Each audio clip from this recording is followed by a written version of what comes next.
महाभारत के रचयिता। महाभारत युद्ध होने से पहले की कहानी। महामुनि व्यास बहुत से वेदों और महान कथा महाभारत के रचयिता थे, जिनके जीवन का सत्य भी कुछ भिन्न है। इस लेख के माध्यम से हम उनके जन्म से जुड़े समस्त तथ्यों पर प्रकाश डाला है। अपनी माँ के आशीर्वाद और पिता के तप से वे एक प्रसिद्ध महामुनि बने। वेद व्यास की माता का नाम सत्यवती था। सत्यवती अप्सरा अद्रिका की बेटी थी। अद्रिका श्राप के कारण एक मछली बन जाती है और यमुना नदी में रहती थी। एक बार चेदी के राजा वसु शिकार कर रहे होते हैं और एक बार बगुले को मार देते हैं। वो ये बगुला अपनी पत्नी को देना चाहते थे, लेकिन वो यमुना नदी में गिर जाते हैं और उसे उसे अद्रिका नाम की वही मछली खा लेती है। राजा उस मछली को पकड़कर उसका पेट काटता है और देखता है कि उसके पेट में दो बच्चे होते हैं, एक लड़का और एक लड़की। राजा लड़के को अपने पास रख लेता है और अपनी प्रजा को बताता है कि वो चेदी का राजकुमार है। राजा वासु उस लड़की को मत्स्य गांधी नाम के मछली पकड़ने वाले को दे देता है। वो उसे अपनी बेटी की तरह पालता है और उसका नाम काली, क्योंकि वो रंग रूप में काली होती है। समय के साथ काली का नाम सत्यवती हो जाता है। सत्यवती के पिता नाव भी चलाया करते थे। सत्यवती अपने पिता के काम में उनकी मदद किया करती थी। सत्यवती अब बड़ी हो जाती है और उनके पिता उसके लिए योग्य वर तलाशने लगते हैं। एक बार दिन के समय सत्यवती की मुलाकात ऋषि पराशर से होती है। वे उसे यमुना नदी के दूसरे स्थान तक छोड़ने को बोलते हैं। सत्यवती के पिता किसी दूसरे कार्य में व्यस्त थे, जिस वजह से सत्यवती को नाव चलाकर ऋषि मुनि को यमुना पार ले जाना पड़ा।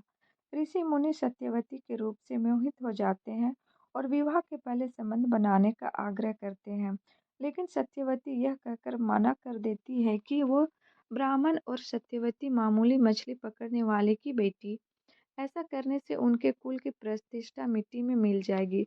ऋषि मुनि सत्यवती की बात नहीं मानते हैं। तब सत्यवती ऋषि मुनि के श्राप के डर से उनकी बात मान जाती है, लेकिन उनके सामने एक शर्त रखती है।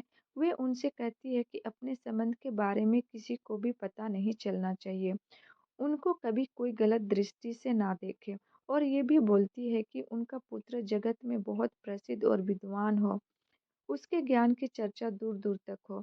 ऋषि मुनि उनकी ये बात मान जाते हैं और वेद व्यास के जीवन की शुरुआत होती है। ऋषि मुनि और सत्यवती का एक पुत्र होता है। ऋषि मुनि इसके बाद चले जाते हैं और वादा करते हैं कि वे सत्यवती से कभी नहीं मिलेंगे। सत्यवती का पुत्र ऋषि मुनि के तप और आशीर्वाद से तुरंत बड़ा हो जाता है और एक हट्टा कट्टा नौजवान बन जाता है।